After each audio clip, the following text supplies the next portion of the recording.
1세기의 필름은 그 신비로운 설계로 인해 가장 강력한 무기가 되었습니다. 겉으로 보기에는 로마 군대가 사용한 이 무기는 일반적으로 길이가 2m인 나무자루와 철제머리로 구성된 것으로 보일 수 있었습니다. 하지만 실제로 그 힘은 당시로서는 너무 혁신적인 두 가지 특징에서 나왔습니다. 적이 방역하지 못하도록 충격 시 휘어지거나 부러지도록 설계되었습니다. 하지만 그것을 로마 전쟁에서 가장 치명적인 무기로 만든 것은 바로 던지는 특별한 기술이었습니다. 효과를 극대화하기 위해 1세기에는 이미 공기역학을 사용하고 있었고 신병들은 정확성과 힘을 높이기 위해 필요한 회전 동작을 배우고 있었습니다. 두 번째 세기에는 정갈이 혁신적인 무기였다. 그 힘은 필름을 무색하게 만들 정도였다. 그 자체로 큰 규모 때문에 꽤 인상적인 무기이지만 그것이 큰 문제였고 어디로도 가져갈 수 없었다. 그러나 혁신적인 요소인 이동성이 추가되었다. 삼각대나 수레에 설치된 석궁은 이제 이 산에서 1시간 이내에 다음 산으로 옮길 수 있었기 때문에 매우 위험해졌습니다. 번개나 화살을 강한 힘과 정확도로 발사할 수 있었고 종종 요새를 뚫고 혼란을 일으키기 위해 포위 공격에 사용되거나 열린 전장에서 적의 대형을 붕괴시키고 혼란을 일으키기 위해 사용되었습니다. 세 번째 세기의 3단노는 가장 강력한 무기가 되었습니다.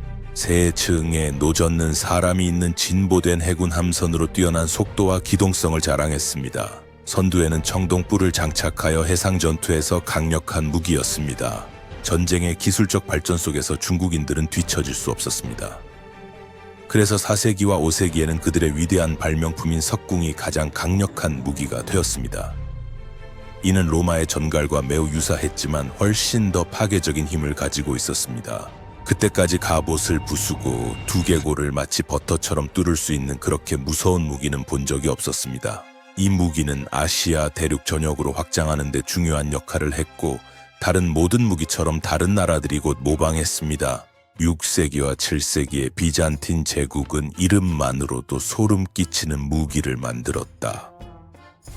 그리스 불은 단순한 액체였을 수도 있지만 그 시대에 물 위에서도 불이 붙는 것은 혐오스러운 일이었다. 지옥의 액체로 알려진 그리스의 불은 그 정확한 조성이 매우 잘 보관된 비밀이었기 때문에 적의 배에 투척되었습니다. 그의 레시피는 완벽했어요. 불이 즉시부터 한순간도 지체하지 않고 수병들이 이 무기가 물 위에서도 불을 붙인다는 것을 깨닫자마자 해군 전쟁 전역에 공포를 퍼뜨렸어요. 그 비밀 성분 중에는 석유, 유황, 생석회와 같은 인화성 물질의 혼합물이 포함되어 있었다고 한다.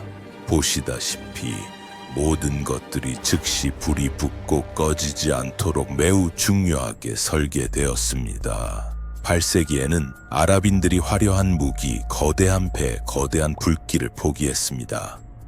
왜냐하면 8세기 아랍인들에게는 주목받지 않고도 대승을 거둘 수 있는 무기였기 때문입니다.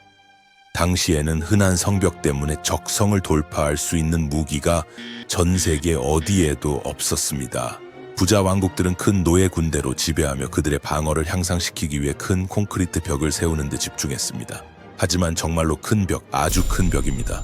그리고 전쟁의 추세가 평화와 방어적인 측면으로 향하고 있는 시기에 비잔틴과 아랍의 뛰어난 엔지니어들은 서기 4세기 이전의 이 도구에 그러한 개선을 도입하여 망고넬, 트레비우스셋과 같은 많은 변형이 만들어지기 시작했습니다. 그리고 그것은 단순히 돌을 밀어내는 막대기가 아니라 저장된 에너지를 사용하여 일반적으로 장력, 비틀림 또는 중력을 활용하여 거대한 투사체를 적의 성벽 너머로 집 창문까지 발사하는 매우 진보된 물리 원리를 사용했습니다. 9세기에는 요새화가 아니라 이동성이 문제가 되었습니다. 계속해서 이동하는 바이킹 전사들은 전통적인 무기로는 적의 갑옷을 깨뜨릴 수 없는 두려운 도전에 직면했습니다. 해결책은 실용적이면서도 치명적인 도구인 바이킹 도끼였습니다. 짧은 손잡이와 날카로운 날을 가진 이 거대한 도끼는 다른 것과는 달리 전투 중 1초 만에 매우 빠르고 치명적인 공격을 가능하게 했습니다. 빨리 그것은 북유럽의 맹렬함의 상징이 되었고 갑옷과 고기를 쉽게 베어 전장마다 바이킹들이 지나가는 곳에 파괴를 보장했습니다. 10세기에 분명히 바이킹의 긴 배는 가장 강력한 무기였습니다. 그것은 길고 매우 좁았으며 큰 속도를 위해 설계되었습니다. 그리고 얕은 흙으로 인해 강과 바다를 모두 항해했습니다. 그러나 전쟁을 위한 것만이 아니라 탐험선과 상선으로도 사용되었습니다. 테이블을 겹쳐놓고 철제 리베스로 고정하여 제작되었고, 사각 도축과 무수한 노가 있어 이전에 어떤 배에서도 볼 수 없었던 예외적인 기동성을 제공했습니다. 이 무기는 바이킹이 빠르고 효율적으로 지배 영역을 확장할 수 있게 해준 근본적인 요소였습니다. 11세기 포위 공격이 많았던 이 세기에는 공성추가 가장 두려운 무기가 되었습니다. 고대 및 중세 전쟁에서 문이나 요새의 벽을 부수는 데 자주 사용되었습니다. 그 비밀은 무엇일까요? 때때로 수향의 머리 모양을 한 금속 머리가 있는 무거운 빔이며 밧줄이나 체인으로 매달려 있습니다. 그들은 항상 기동성을 높이기 위해 바퀴가 달린 프레임에 타고 있었습니다. 목표물이 무너질 때까지 반복적으로 균형을 잡고 밀어내야 했기 때문입니다. 12세기에 우리는 이미 알고 있듯이 성들이 많이 증가했습니다. 점점 더 높아지는 성벽들은 군인들에게 큰 문제를 야기했습니다. 이 상황에서 공성탑이 다시 많이 사용되었습니다. 알렉산더 대왕 시대에도 헬레폴리스라고 불리는 이 기계들이 사용되었는데, 이는 도시를 점령하는 자라는 의미였습니다. 그것의 바퀴만으로도 이미 5m를 넘을 수 있었고, 기본적으로 수백 명의 군인과 심지어 내부의 말까지 배치된 거대한 성이 당신의 성벽을 향해 다가오고 있었으며, 공성탑의 다리가 열릴 때 당신을 공격할 것이라는 것을 당신은 이미 알고 있었습니다. 이러한 이유로 수천 명의 병사들이 움직였던 이러한 구조물들은 요새화된 방어를 극복하는 데 중요한 역할을 했습니다. 13세기의 트레뷰셋은 투석기나 공성탑을 넘어서는 강력한 무기였습니다. 더 이상 성벽을 오를 필요가 없었고, 이는 중세전쟁에서 혁신을 의미했습니다. 왜냐하면 최대 180kg의 돌을 발사할 수 있는 매우 놀라운 균형추 메커니즘을 사용하여 그 디자인 덕분에 요새를 뚫고 무너뜨리는 엄청난 힘을 가지고 있었기 때문입니다. 만약 우리가 벽을 허물고 건물을 부수며 수비수를 공포에 떨게 하는 것에 대해 이야기한다면 이것은 최고의 무기였습니다. 15세기에는 시대가 이미 발전하면서 전쟁을 지휘하는 지휘관들이 점점 더 먼 거리에서 공격하는 것을 선호하게 되었습니다. 이때 중세전쟁에서 권력의 상징이 등장했습니다. 롱보우. 영국과 웨일스의 궁수들은 치명적인 솜씨로 이를 다루었으며 갑옷을 꿰뚫고 놀라운 거리에서 적을 무찌를 수 있었습니다. 이러한 인상적인 높이 덕분에 다른 활들을 압도하는 힘과 사거리로 발사할 수 있었습니다. 16세기의 모든 무기의 역사를 바꾼 무기가 있었습니다. 당시 중국은 중요한 문제에 직면하고 있었으며, 그들의 병사들은 당시의 전통적인 무기로는 관통할 수 없는 갑옷을 관통할 수 있는 무기가 필요했습니다. 그때 아카부스가 등장했습니다. 보병이 사용한 최초의 총기 중 하나입니다.